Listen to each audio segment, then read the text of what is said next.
বলিউডে যার যত নাম তার লাইফস্টাইল তত বিলাসী, এই ফর্মুলা এখন পুরনো।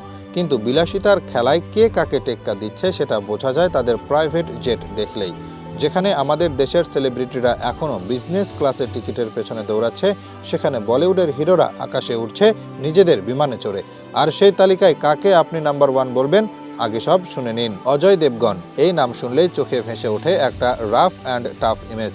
কিন্তু বাস্তব জীবনে তিনি এতটাই মেপে চলেন যেন ফ্লাইটও নিজের টেম্পার অনুযায়ী ওড়ে। 6 সিটের হকার 800 প্রাইভেট জেট তার সংগ্রহে, যার দাম 84 কোটি টাকা। সিনেমার সেটে ঢুকছেন, মিটিং শেষ করে আবার অন্য দেশে উড়াল দিচ্ছেন, সবই নিজের প্লেনেই। এটাই অজয় দেবগনের স্ট্যান্ডার্ড। এরপর আসেন অক্ষয় কুমার। দেখো কিন্তু টাইম নষ্ট করো না, এই মন্ত্রে বিশ্বাসী অক্ষয়ের কাছে আছে 8 সিটের হকার 800 সিরিজের আরও উন্নত ভার্সন, দাম 160 কোটি টাকা।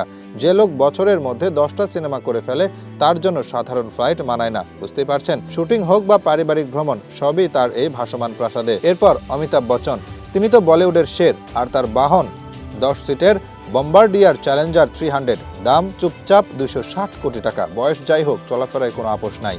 প্লেনের ভেতরে কনফারেন্স রুম, বিশ্রামের জায়গা আর হাইফাই সবকিছু, সবই রাজকীয়। বচ্চন সাহেব তো বলেই দিয়েছেন, রাজা যেখানে যান নিজের আসন নিয়েই যান। এরপর আসেন ভাইজান মানে Salman Khan. Rough and romantic, কিন্তু তার প্লেন কিন্তু একদম স্টাইলিশ। 60 কোটি টাকার প্রাইভেট জেট নিয়ে তিনি দেশের ভেতরে বা বাইরে যাতায়াত করেন নিজের ইচ্ছে মতো। কখনো কনসার্টে, কখনো হিউম্যান ফাউন্ডেশনের কাজে, আবার কখনো হঠাৎ করে ছুটি কাটাতে।